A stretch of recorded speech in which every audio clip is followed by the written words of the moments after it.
जुमलेबाजी? सारी जुमलेबाजी है, बस ये जुमला दे करके लोगों को बेवकूफ बनाते हैं।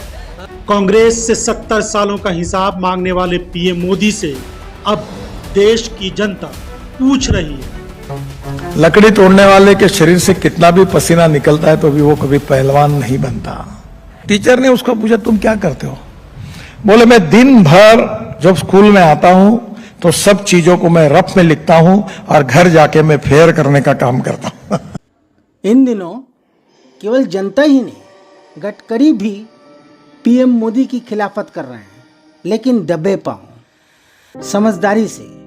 दरअसल उनका मानना यही है कि देश अमीर तो हो रहा है, लेकिन जनता और गरीब हो रही है। दुनिया की 5वीं सबसे बड़ी अर्थव्यवस्था है भारत, फिर भी गरीबी, भूखमरी और बेरोजगारी से जूझ रही है आबादी। लेकिन क्यों? क्योंकि देश में हिटलरी शासकों का राज चल रहा है, हिटलरी शासन चल रहा है। आश्चर्य की बात तो यही है कि बीजेपी के वरिष्ठ नेता भी इन दिनों मोदी सरकार से नाराज चल रहे हैं, और यही वजह है कि वह गाहे बगाहे इस सरकार के खिलाफ कुछ ना कुछ इशारों में उगल भी देते हैं। प्रणाम, मैं निर्मलेंदु, आज उदय से।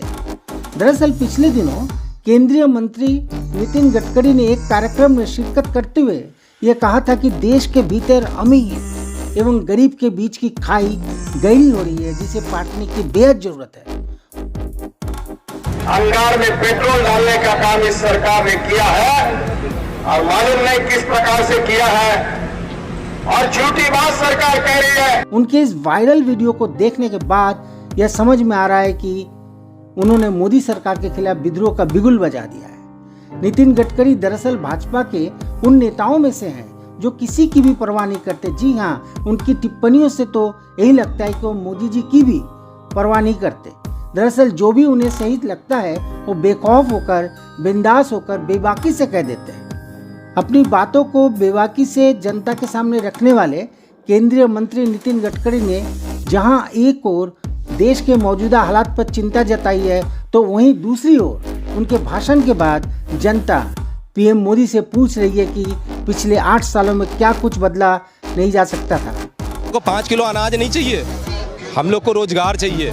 5 किलो अनाज हमें फ्री का नहीं चाहिए, हमें फ्री खाने की आदत भी नहीं है। 2024 में हम इनको दिखाएंगे कि ये प्रधानमंत्री की सीट पर रहते भी हैं। चेता रहे हैं आप, एनपीएस धोखा है। क्यों लग रहा है धोखा? सरकार लेकर आई है, सरकार ने कुछ तो सोचा होगा ना। हाँ, अभी मैडम आपको बता रहे हैं एनपीएस के विषय में। जिस समय देश हमारा आज़ाद हुआ था, उस समय देश के पास आर्थिक व्यवस्था नहीं थी, देश का हालत बिल्कुल ढांचा चरमराया हुआ था। उस समय गवर्नमेंट ने पुरानी पेंशन स्कीम लागू किया था, और उस समय पुरानी पेंशन स्कीम दे रही थी। आज जब देश खुशहाल है, चारों तरफ जय जयकार हो रहा है कि मोदी जी का जय हो, और हम लोग बिल्कुल चारों तरफ से खुशहाल हैं, तब फिर ये न्यू पेंशन स्कीम क्यों थोपा जा रहा है? 40 साल हम नौकरी करें फैक्ट्री के अंदर, और 40 साल के बाद जब हम निकले तो हमें 3000 रुपया पेंशन मिले, और आप आलू हो गई महंगी और सेब हो गई सस्ती। ठीक है, ये है मोदी सरकार में राज चल रहा है। मोदी का लहर कुछ नहीं, चला गया। 8.5 साल में देख लिया पब्लिक उनको क्या कर दिया। ठीक है ना, देख लिया, कुछ नहीं है। नितिन गडकरी की टिप्पणी से लोगों में जोश दिख रहा है। उनकी खूबी यही है कि वो अपनी ही पार्टी की कमियों को उजागर करते हुए बिल्कुल नहीं घबराते।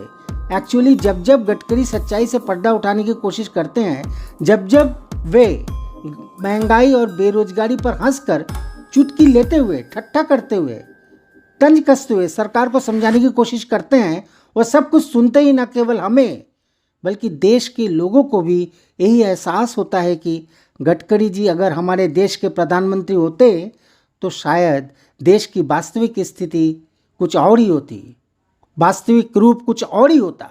तो चलिए गडकरी ने किस तरह से गरीब और अमीरों के बीच के अंतर को समझाया है, यह भी समझने की कोशिश करते हैं।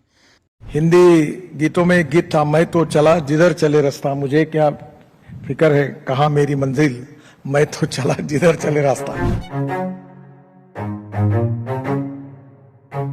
लकड़ी तोड़ने वाले के शरीर से कितना भी पसीना निकलता है तो भी वो कभी पहलवान नहीं बनता। गडकरी ने कहा, हिंदी गीतों में एक गीत हुआ करता था, मैं तो चला जिधर चले रास्ता। आगे उन्होंने कहा, मुझे क्या फिक्र है कहाँ मेरी मंजिल, मैं तो वही गाऊंगा जिधर चले रास्ता। इस गीत से उनको बेहद लगाव है और उनको लगता है कि यह गीत उनके जीवन से मिलता जुलता है। बोलते वक्त उनकी बातों में सच्चाई की झलक दिखाई देती है और इसीलिए कुछ लोगों को उनका यह अंदाज कांटे की तरह चुभता है। उसके बाद गडकरी ने चुटकी लेते हुए फिर सरकार पर प्रहार करते हुए कहा कि लकड़ी तोड़ने वाले के शरीर से कितना भी पसीना निकले वह कभी भी पहलवान नहीं बन सकता। देश के लोग ये सब समझ रहे होंगे कि उन्होंने ये टिप्पणी क्यों की, किस पर की, किस व्यक्ति पर की। दरअसल उन्होंने यही समझाने की कोशिश की कि केवल मेहनत करने से कुछ नहीं होगा, अप्रोप्रिएट विजन होना चाहिए, सम्यक विजन होना चाहिए और एग्जीक्यूट करने की क्षमता भी होनी चाहिए। उन्होंने विजन की बात कहकर सीधे सीधे मोदी जी पर प्रहार किया, यह हम सब अच्छी तरह समझ रहे हैं। लकड़ी तोड़ने वाले के शरीर से कितना भी पसीना निकलता है तो भी वो कभी पहलवान नहीं बनता। केवल मेहनत करने से नहीं होगा, अप्रोप्रिएट विजन होनी चाहिए। दरअसल गडकरी जी के बात करने के अंदाज से कभी कभी आसानी से ही समझ में आ जाता है कि गडकरी जी सीधे सीधे मोदी जी की क्लास ले रहे हैं। ऐसा माना जाता है कि मोदी कैबिनेट में गडकरी ही एकमात्र ऐसे नेता हैं जो कि उनके अपने काम के लिए पहचाने जाते हैं, क्योंकि दूसरे मंत्री तो मोदी जी की तारीफ करने में ही अपना पूरा समय बिता देते हैं। एक और मामले में उन्होंने चुटकी लेते हुए एक टिप्पणी की। यह टिप्पणी भी लोगों को समझ में आ ही गया होगा, जो कि मोदी जी पर ही थी। उन्होंने एक टीचर का हवाला देते हुए एक कहानी सुनाई। टीचर ने एक स्टूडेंट से पूछा कि तुम क्या करते हो, तो उसने बोला, मैं दिन भर जब स्कूल में आता हूँ तो पहले तो सभी चीज़ों को मैं रफ में लिखता हूँ और घर जाकर मैं फेयर करने का काम करता हूँ। तो ये रफ से फेयर करने से कुछ भी नहीं होगा। उनके कहने का मतलब है कि फेयर एक बार ही करना होगा। उनका आशय यही था कि खाया पिया कुछ नहीं, गिलास फोड़ा 8 आने वाली कहानी यहाँ है। यानी जीएसटी में 100 से ज़्यादा बदलाव किए गए हैं, वो पहले फेयर करके करना चाहिए था, डिसीशंस एक बार में लेना चाहिए था। उनका आशय शायद जीएसटी के निर्णय पर था, एक बार में ही फेयर काम करने के लिए वो हम सब से कह रहे हैं, हम सब से उम्मीद कर रहे हैं। उसको पूछा, तुम क्या करते हो? बोले, मैं दिन भर जब स्कूल में आता हूं तो सब चीजों को मैं रफ में लिखता हूं और घर जाके मैं फेयर करने का काम करता हूं। तो ये रफ से फेयर करने से कुछ नहीं होगा, खाया पिया कुछ नहीं, गिलास फोड़ा 8 आने वाली कहानी है। भाजपा सरकार में वैसे तो पीएम मोदी के बगैर कोई भी फैसला लेने की हिम्मत किसी में नहीं है, लेकिन हम सब जानते हैं कि गडकरी अपना फैसला स्वयं लेते हैं।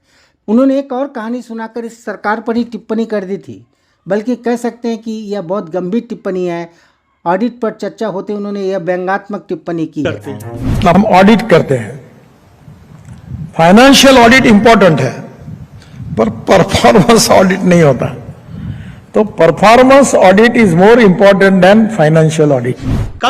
कभी भाजपा के राष्ट्रीय अध्यक्ष रहे नितिन गडकरी को पीएम बनाने के लिए कई बार चर्चाएं होती रही। उनके पीएम पद की दावेदारी से भाजपा के कुछ नेता अब असहज महसूस करने लगते हैं और दरअसल इसीलिए कहा जाता है कि पीएम मोदी को कभी कभी गडकरी से खतरा भी महसूस होता है।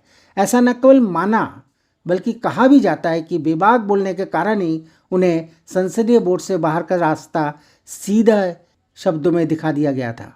अक्सर कांग्रेस से 70 साल का हिसाब मांगने वाले पीएम मोदी से अब देश की जनता, जिसने मोदी जी को वोट देकर प्रधानमंत्री बनाया है, पूछ यह रही है कि आपने पिछले 8 सालों में क्या किया, हिसाब दीजिए।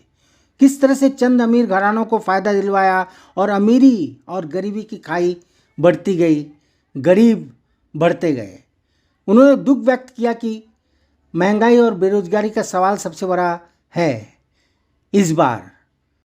देश से 70 सालों का हिसाब मांगने वाले पीएम मोदी से अब देश की जनता पूछ रही है कि आपने पिछले 8 सालों में क्या किया, कैसे चंद अमीर घरानों का फायदा हुआ और अमीरी और गरीबी की खाई बढ़ती गई। महंगाई बेरोजगारी का सवाल तो सबसे बड़ा है ही। दरअसल विपक्ष के नेता ही नहीं, चौं लोग पीएम मोदी से इसी तरह से सवाल पूछ रहे हैं, इसी तरह के सवाल पूछ रहे हैं कि मोदी जी ये महंगाई और बेरोजगारी कब दूर करेंगे आप, कब न्यू इंडिया का न्यू रूप हमें देखने को मिलेगा। उन्होंने बातों ही बातों में यह समझा दिया है कि देश अब अमीर जरूर हो गया है, लेकिन देश की जनता और और गरीब हो गई है। इसलिए वो अपनी बातों को हमेशा किसी न किसी रूप में जहाँ भी जाते हैं भाषण देते हैं, रखते हैं और देश की जो व्यवस्था है, जो स्थिति है, उसके बारे में वर्णन करते हैं। तो आज बस इतना ही। यह प्रयास आपको कैसा लगा कृपया शेयर करें और सब्सक्राइब भी करें, और हो सके तो कृपया कमेंट्स भी कर दें। धन्यवाद, प्रणाम।